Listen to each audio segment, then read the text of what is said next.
thank you everyone for giving me this opportunity for the past 2 semesters to be a part of this program. It was a great time and I am saddened that I'm leaving.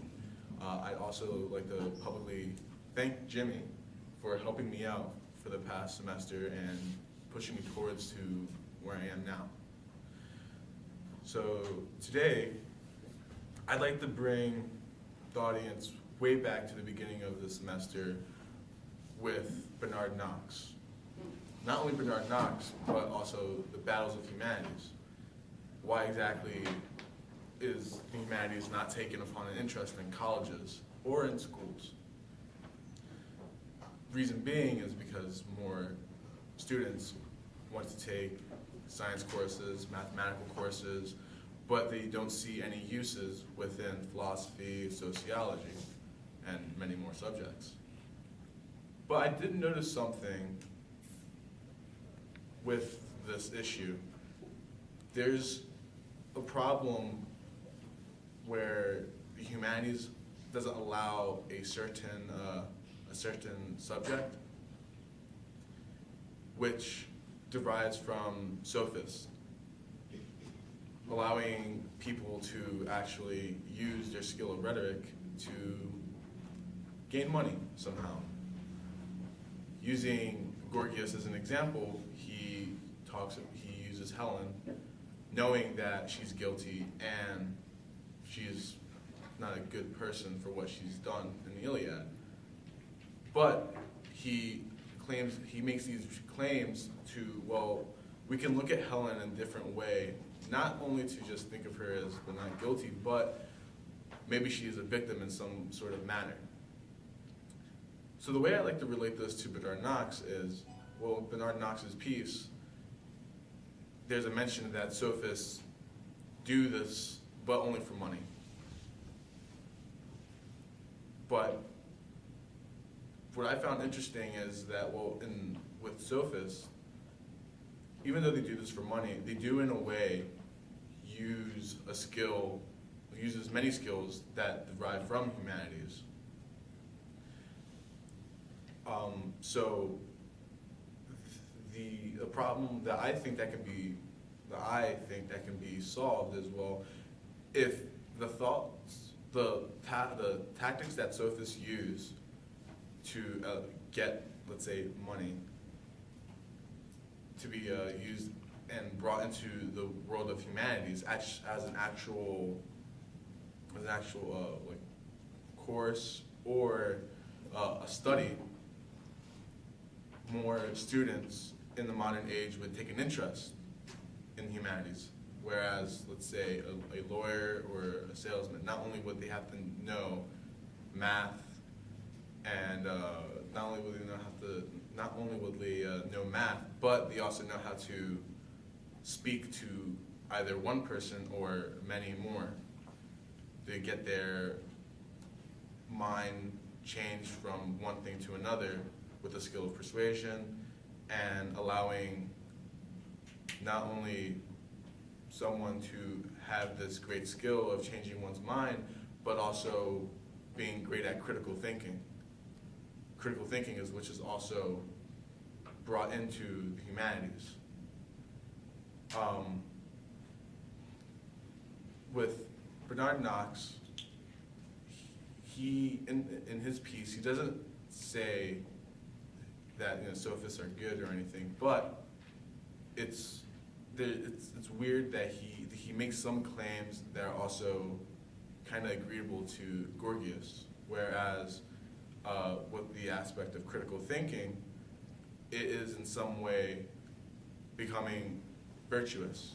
Being virtuous as in finding many truths or going in that path of finding this truth. There are a lot of things that you'd have to go through to becoming virtuous, or at least treading through that path. Although not many modern age students would really care about this path of becoming virtuous, it is interesting, to say at least, that it does relate to some of the problems that we've had in the beginning of the semester of, well, how exactly can sophists help the humanities, or how even though sophists aren't really liked by academics in humanities or in philosophy itself, they don't think that they're really helpful in any way. But sophists do provide this, I guess, job that if it was brought into the humanities, more students would take an interest in it.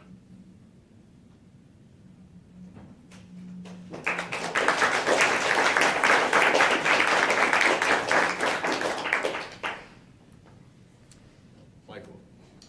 So Julia, if I heard you correctly, what you were saying was that humanities should save themselves by providing a pathway for greedy lawyers, slimy salesmen, and crooked politicians, and then offer the antidote in the form of critical thinking and virtue training. Yes.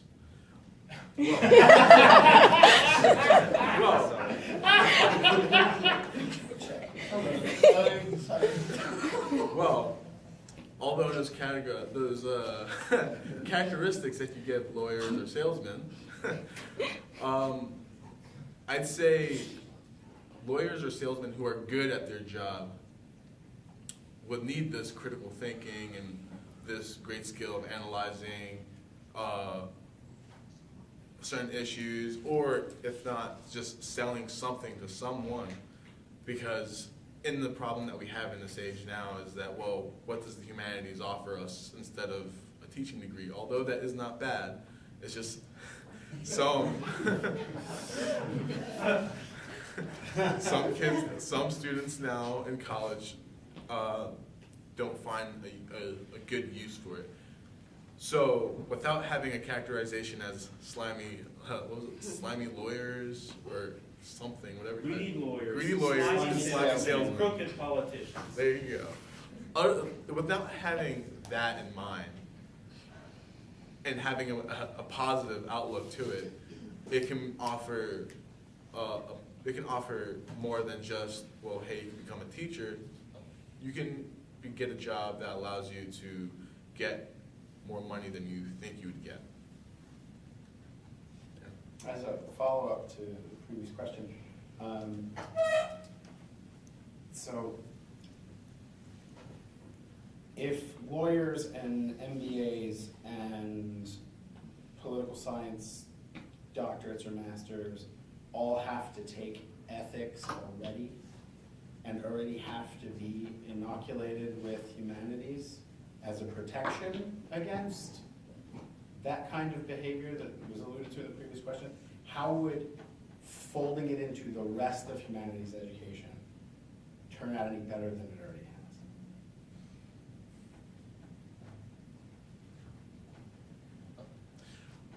Well,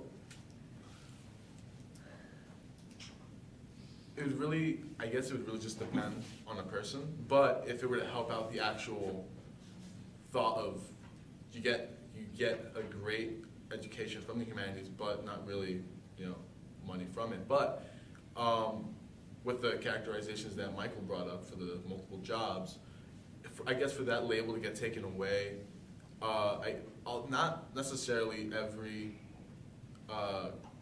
subject that's a part of the humanities would provide in this manner, I suppose, but more along the lines of, well, philosophy, sociology, those two particular subjects, I think that would at least provide some beneficial help to at least understanding, or at least having a better thought of, well, the humanities can do this for me, and plus I can also get this job in the long run, if that's what you're wanting to get. Lainey? I have two questions. The first question is, are you saying sophistry is a job in itself, or that is making other jobs, you're going to be better at other jobs because of sophistry? And also, you said you wanted to put sophistry in philosophy, but we've learned that those two things are kind of opposite, so how would that work? Well, philosophy is used in sophistry. I guess not really. Yeah, philosophy is used in sophistry, as mentioned in the Knox piece. People who are sophists have to use humanities, morally, philosophy, to gain this abstract mindset. What was the very first question? Are you saying sophistry is its own job, or sophistry is a better, like, will help you be better at a certain other job?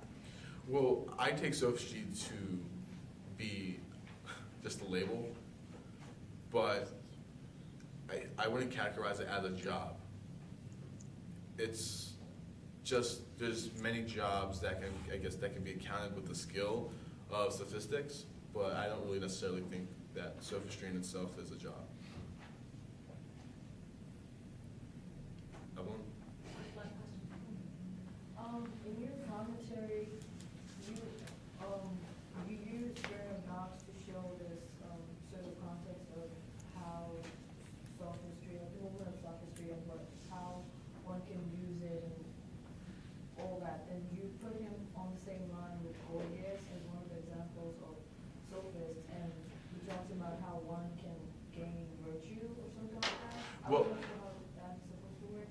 Well, what I said was that they both agree on critical thinking. Critical thinking along lines is a path of gaining this virtuous lifestyle. Although it's not really noticeable at first glance between the two, Gorgias had to do critical analyzing over Helen, providing points, allowing her not to be a guilty character, and showing that even though she is a guilty character, there's a different way to look at her in a different aspect. The way how I related that to Bernard Knox is that, well, Bernard Knox also states that, well, critical thinking is an important thing in the humanities involving philosophy, and it's very, very hard to notice, but that's all I really have on Bernard Knox's take. I just saw that they have an agreement towards the critical thinking, going towards a virtuous lifestyle, although Gorgias doesn't mention the line of being virtuous. It's something that has been brought up throughout the semester, and I just thought, well, maybe this can be something that can be part of this path of becoming virtuous. Okay, my second. You don't That was my question. Yeah. That was really pleased by that. Thank you, John.